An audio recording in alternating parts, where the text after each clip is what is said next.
दर्शकों, face news में आपका स्वागत है। आज हमारे साथ बॉलीवुड की जानी मानी शख्सियत सिंगिंग लेजेंड कुमार सानू जी मौजूद हैं। आइए हम आपको उनसे रूबरू कराते हैं।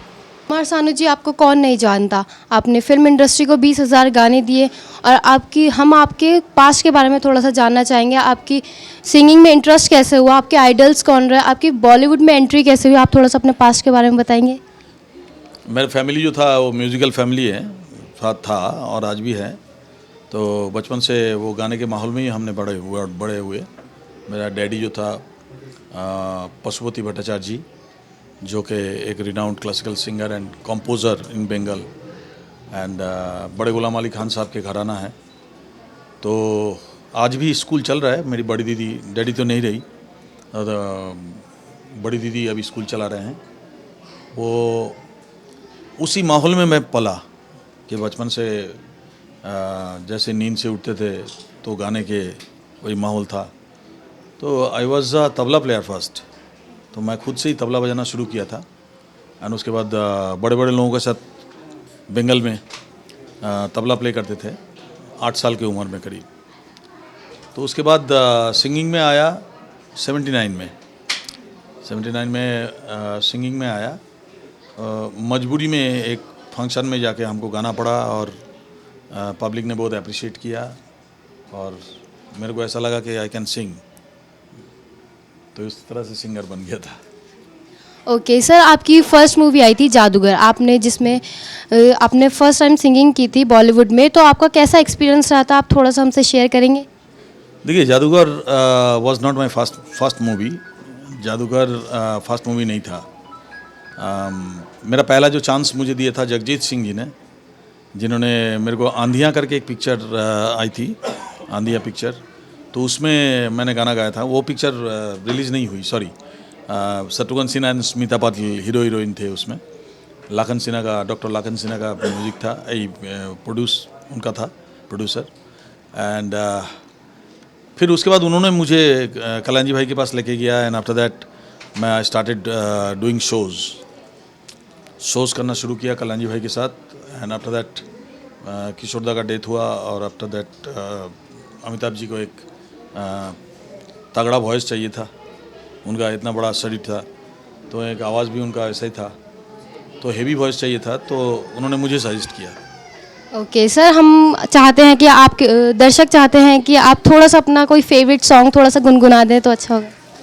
इनका हो गया, आप बोल नहीं रहा था, इसमें ही हो जाएगा। एक क्वेश्चन करेंगे। ओके। आप सवाल ये कि आपको बंगाल सरकार ने लाइफ टाइम अचीवमेंट अवार्ड्स दिए, महाराष्ट्र रत्न अवार्ड, कब उम्मीद करें बड़े और राष्ट्रीय पद्मश्री अवार्ड?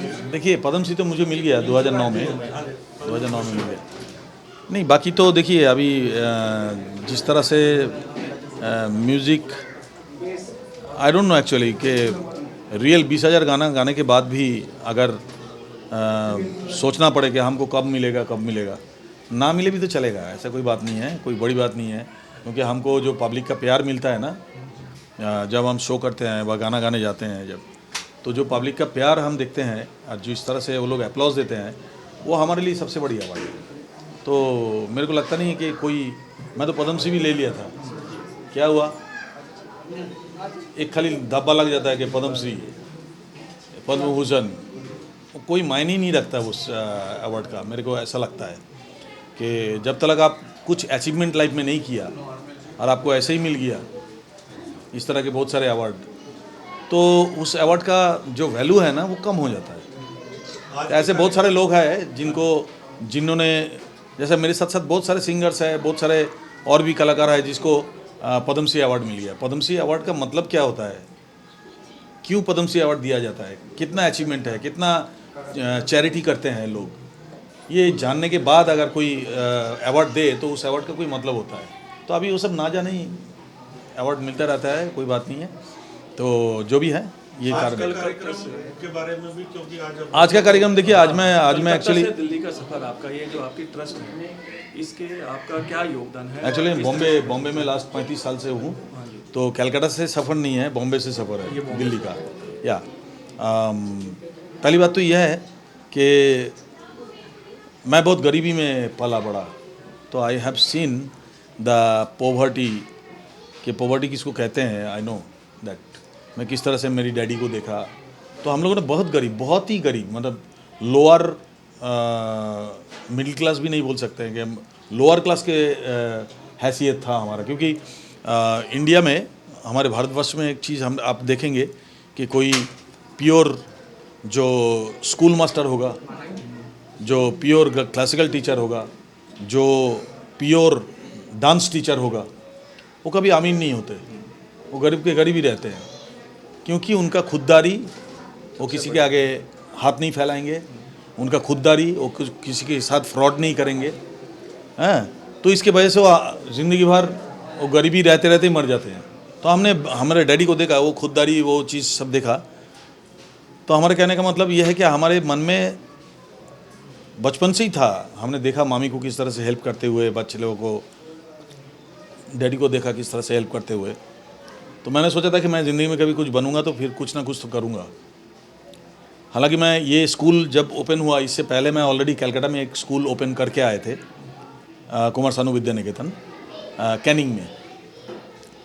वहाँ आज तक भी हुआ नहीं, कंप्लीट करके भी हम लोग बैठे हुए हैं कि अभी तो ओपन नहीं कर पाया, बिकॉज अब पैसा बोल सकते हैं।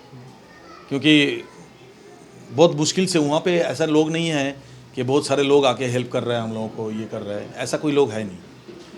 यहाँ पे भी ऐसे ही हालत है। यहाँ पे एक दो जन जो है, जो लोग स्पेशली जो बीमल करके एक जन है, सुप्रिया करके है, ये लोग क्या क्या, ये लोग थोड़ा बहुत पैसा दे रहा है, मैं भी थोड़ा बहुत दे रहा हूँ, ऐसा करके दे दे के थोड़ा बहुत करके चला रहे हैं हम लोग।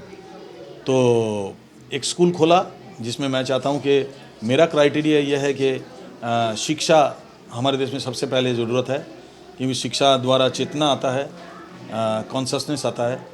ये जो आज स्वच्छता अभियान चल रहा है, इसके पीछे आप अगर शिक्षा नहीं देंगे तो मेरे ख्याल में स्वच्छता अभियान का कोई फल आपको निकाल के बहुत ज़्यादा बाहर नहीं आएगा। क्योंकि एक इंसान को जब अपने दिल में वो सोचता है कि हम यहाँ थूके या नहीं थूके, ये उनका खुद का कॉन्शस, ये आप सरकार से या कोई मुहिम चला के या पाबंदी लगा के आप इसको रोक नहीं सकते। उसके अंदर शिक्षा भर दीजिए, उसको खुद को ही वही चीज़ वो रोक डालेगा कि नहीं यार, इधर मैं खड़े होके लैट्रिन नहीं करूँगा, यूरिन पास नहीं करूँगा, या यहाँ थूकूंगा नहीं। That you need the education. तो मेरा यही प्रायोरिटी था। मेरा क्राइटेरिया ये था कि शिक्षा द्वारा गरीबी को हटा सकते हैं, बट गरीबी द्वारा शिक्षा प्राप्त नहीं किया जा सकता। तो ये जो चीज़ें हैं ये मेरे दिमाग में है। सो इसलिए मैंने कोशिश किया कि मैं मेरे बलबूते पे जितना हो सके थोड़ा बहुत मैंने करके ये सब जो भी हुआ इन लोगों के हेल्प से। करना चाहेंगे किसी फाइनेंसर कोई आपके साथ जो मदद करे, आपकी संस्था को और स्कूल को आगे बढ़ाए? ऑलवेज वेलकम कि हमारे स्कूल को अगर मदद करने के लिए आते हैं तो डेफिनेटली मैं तो ओबलाइज्ड हो जाऊंगा। और मैं चाहता हूं कि लोगों को अगर खुद को लगे कि भाई इस तरह की चीज़ को हमको बढ़ाना चाहिए, इस तरह की चीज़ को हमको आगे लेके जाना चाहिए, तो डेफिनेटली वो आए और हमें हेल्प करे। डेफिनेटली हम उसको स्वागत करेंगे। बॉलीवुड जो आजकल गाने आ रहे हैं उसमें आपका योगदान कम क्यों, पसंद नहीं आ रहा, या दौर जो अलग अलग? नहीं, एक तो है, देखिए हम खराब लिरिक्स गाएंगे नहीं, ये मेरा एक उसूल है कि मैं बैड लिरिक्स गाऊंगा नहीं। इसके लिए मैं बहुत सारे गाने छोड़ता हूँ। I don't bother about that कि कौन सा गाना। देखिए आप लास्ट मेरा दम लगा के ऐसा एक सुपर डुपर हिट हुआ था, दर्द करार, आप लोग जानते हैं। तो अच्छे गाने मिलता है, अच्छे गाने हिट भी होता है। हमको नहीं चाहिए कि हम रोज़ बहुत गा चुका हूँ मैं यार, 20,000 के ऊपर गाना गा चुका हूँ। 28 गाने का सब रिकॉर्ड भी आपका सब है। लेकिन क्या है कि आज अगर कुछ कम भी गा रहे तो उसके लिए हमें कोई खेद नहीं है, हम बहुत हैप्पी हैं उसके लिए। क्योंकि हम शो में बिज़ी हो गए हैं, हम अदर एक्टिविटीज़ में बिज़ी हो गए हैं। तो आज भी मैं बिज़ी हूँ, उतना ही बिज़ी हूँ जितना पहले था, तो उससे कई गुना ज़्यादा हूँ बिज़ी। तो लेटेस्ट गाना बॉलीवुड को जरूरत आजकल, ये जो नया ट्रेंड चला, आइटम सॉन्ग्स, रैप, अलग अलग एक्सपेरिमेंट। देखिए एक चीज़ आपको तो पता ही नुकसान नहीं, एक चीज़ तो आपको पता ही चलेगा ही है, इस धरती पे किसी का किसी को ज़रूरत नहीं है। हम बोलते हैं ना, किसी का किसी को ज़रूरत नहीं है। अगर आप अच्छे सिंगर भी हो, ज़रूरी नहीं है कि आपको बार बार बुला के गाना गवाया जाएगा, क्योंकि आज हम टेक्निकली इतना आगे बढ़ गया कि हमें नॉन सिंगर को भी सिंगर बना सकते हैं, जो गा नहीं सकता उसको भी मैं सुर में ला सकते हैं। जो सिंगर नहीं है, मतलब मेरे कहने का मतलब जो काम जिसका नहीं है उसको भी उसी काम में धकेला जा रहा है, और हो भी रहा है और हिट भी हो रहा है, बट 15 दिन 10 दिन 1 महीना मैक्सिमम, इससे ज़्यादा स्टे नहीं कर रहा है। तो ये चीज़ चलता जाएगा, अभी धीरे धीरे आ रहा है। अभी बहुत सारा मेरा कम से कम नहीं तो 50 फिल्में अभी आने वाले हैं। मैं गा रहा हूँ, ऐसा नहीं कि रोज़ गा रहा हूँ, और आप लोग भी 1-2 गाना मेरा यूट्यूब में अपलोड हुआ रिकॉर्डिंग के टाइम का, ये सब आप लोगों को यूट्यूब में मिल जाएगा देखने को। तो लेटेस्ट रिकॉर्डिंग बोल के अच्छे गाने आज भी हो रहा है यूट्यूब में। मेरा पिछले हफ्ता भी एक गाना रिलीज़ हुआ, उससे पहले बादों 2 हफ्ता 2 गाना रिलीज़ हुआ। तो अच्छा म्यूज़िक डायरेक्टर, अच्छा काम होगा तो मैं करूँगा। संगीत की नई पीढ़ी जो आप तैयार कर रहे हैं स्कूल के जरिए, उन्हें क्या संदेश दें, क्या वो करें क्या ना करें? नहीं, देखिए बेसिक ट्रेनिंग, कोई एक सिंगर बनना चाहे, या देखिए सिंगर बनने के लिए मैं सबसे पहला मैं आग्रह करूँगा या अपील करूँगा जनता से, अगर आपके पास ईश्वर का दिया हुआ, ऊपर वाले का दिया हुआ अच्छा वॉइस है तो ये आप ट्राई करिए। पहली बात तो ये है, गॉड गिफ्टेड एक चीज़ आपके साथ होना चाहिए, देन यू ट्राई। एंड दूसरी बात है कि बेसिक ट्रेनिंग बिना अगर आप इंडस्ट्री में चले जाओगे या कहीं भी जाओगे तो ज़्यादा दिन टिक नहीं पाओगे। तो उससे बेटर है कि आप पहले बेसिक ट्रेनिंग ले लो, जिसका हम शुरुआत करने जा रहे हैं। हम लोग म्यूज़िक स्कूल का भी हमारे दिमाग में है, एंड उसके वजह से हम लोग पहले शिक्षा and then music and then कुछ गरीबों को हेल्प करने के लिए, मदद करने के लिए, जैसे कि लेडीज़ लोग यहाँ पे सिलाई मशीन वगैरह सब सीखते विकते हैं। आहिस्ता आहिस्ता इसको बढ़ाने का इच्छा है, अगर सही सहयोग मिले तो हम बढ़ाएंगे इसको। तो मैं वही बोल रहा था कि बेसिक ट्रेनिंग की बहुत ज़रूरत है, चाहे वो शिक्षा हो, चाहे वो म्यूज़िक के क्षेत्र में हो, चाहे वो कोई भी क्षेत्र में। जैसा शिक्षा में हम लोग क्या प्राइमरी सेक्शन में बच्चे लोगों को सिखा रहे हैं कि अपना नाम भी लिख सके कम से कम, ऐसा। तो बेसिक ट्रेनिंग जो है थोड़ा बहुत हम देना चाहते हैं कि बेसिक ट्रेनिंग के साथ साथ उसका ब्रेन भी डेवलप होता है। बहुत सारे टीवी चैनल्स पे रियलिटी शोज आ रहे हैं, बहुत सारे बच्चे बड़े सिंगर्स विजेता बनकर आ रहे हैं, लेकिन उनका कहीं नज़र नहीं आ रहे बॉलीवुड संगीत के अंदर, वहीं तक सीमित। क्योंकि वो किसी को नकल करके इंडस्ट्री में आ रहे हैं, किसी को नकल करके। वो टीवी चैनल का जो ये शो है ना, these are all game shows, reality नाम रखा हुआ है बट रियलिटी इसमें कुछ होता नहीं है। और दूसरी बात है, जो लोग यहाँ से निकल के आ रहे हैं उनको नंबर 1 बताया जा रहा है, विश्व का 1 नंबर सिंगर है, सब बोला जा रहा है। उसका दिमाग ख़राब करने का ये सब चक्कर है और कुछ नहीं है। जो बच्चा 1 गाना 2 गाना गा के टीवी में फेमस होते हैं तो समझ लीजिए उसका भविष्य ख़राब हो जाता है, क्योंकि वो बाहर निकल के ऑटोग्राफ देना शुरू करते हैं, फ़ोटो खिंचाना शुरू करते हैं और स्टेज शो खूब करते हैं। तो वो जो बेसिक ट्रेनिंग है ना, उसको भूल के वो कॉमर्शियल लाइन में चले जाते हैं। तो इसमें उसका फिल्म लाइन में आना बहुत मुश्किल है, क्योंकि फिल्म लाइन में गायकों में से आपको कोई पसंद आया हो? जो बहुत सारे सिंगर है, सारे सिंगर्स अच्छा सिंगर्स है, दे आर वेरी, जैसे के है, K is very good singer, and but Arijit या ये लोग जो है they are very good singer, but वो लोग क्या कि अपने आप को वर्सेटाइल प्रूफ नहीं कर पा रहे, वो प्रूव नहीं कर पा रहे because lack of music compositions.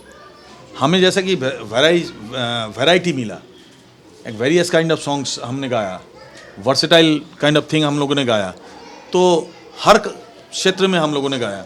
तो इन लोगों को एक ही टाइप का गाना मिल रहा है, एक ही टाइप का रिदम पैटर्न, एक ही टाइप का चीज़। आप 10 गाना सुनने के बाद आपको लगेगा कि एक ही गाना सुना। I am not talking about the current music ख़राब है, म्यूज़िक अच्छा है, बस म्यूज़िक में वैरायटी कुछ नहीं है, सब एक ही ट्रैक को फॉलो कर रहा है। That is the problem for the singers. आपका जो 1 दशक पूरा रहा, करीब 10 साल का, जो बहुत बड़ा, जिस समय बहुत रहा नहीं, आज भी मैं हूँ। वो 10 साल बहुत ज़्यादा गाने जिस टाइम रहे, ऐसे कौन से संगीतकार हैं जिन्हें आप मिस करते हो कि वैसे आज के दौर में भी हो? पंचमदा।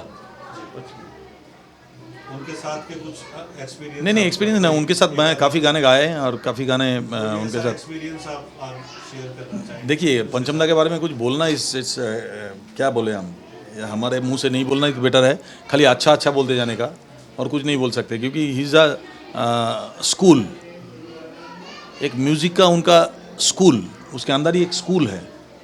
तो कॉम्पोजिशंस 50 साल पहले का, 40 साल पहले का, 50 साल ही बोलिए पहले का कॉम्पोजिशन आज के दौर में सुपर डुपर हिट चल रहा है। तो देखिए कि वो उस आदमी का कितना दूरदर्शी था, कितना ज़्यादा था स्ट्रॉन्ग, कि वो ऐसे गाना बना के गया कि हर पीढ़ी में, हर डिकेड में, कितने भी साल पुराना हो जाए, लेकिन वो उसी समय कंटेम्पररी टाइम को कवर करते हैं। तो that is the music director. एक ट्रेंड चलता आया, जैसे बॉलीवुड का चलता है, साथ में पंजाबी इंडस्ट्री बहुत ग्रो की है इन दिनों बहुत में। बहुत बंगाल की इंडस्ट्री कहाँ आप देखते हैं और उसमें आप क्या सुझाव देते हैं? देखिए, बंगाल में भी अच्छा सिंगर्स बहुत सारे हैं। तो इट्स अ टाइप ऑफ, आप जब बॉम्बे की बॉलीवुड की बात, और म्यूजिक भी दोनों, हाँ, बंगाली फिल्म्स भी और म्यूजिक। मैं क्या बोल रहा हूँ, आप जब बॉलीवुड की बात करेंगे तब पूरा भारत का हम म्यूज़िक लेकर चर्चा कर रहे थे। अब रीजनल में आप जाएंगे तो रीजनल में देखिए अभी भी इतना पॉल्यूशन गया नहीं, जैसे कि आसाम हो या बंगाल हो या साउथ के कुछ कुछ जगह हो,